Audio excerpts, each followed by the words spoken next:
You may sit, but there. Not whoever you wanted to sit, you may sit, but there. First start with sweeping and start from the farthest corner.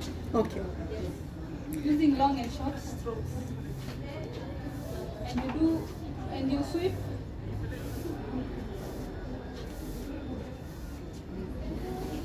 Your floor is so dirty. You haven't been taking good care of it for a while. You're able to see that. You're able to see that? Yes. Then you do it in small portions. Okay. Yes. While collecting the dirt. I hope you still remember the reasons for cleaning.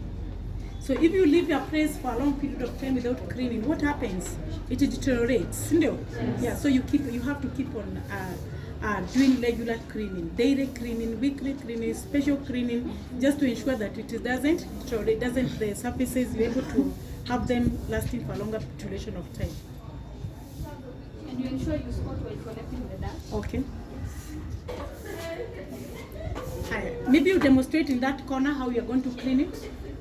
Another person, will she see the same?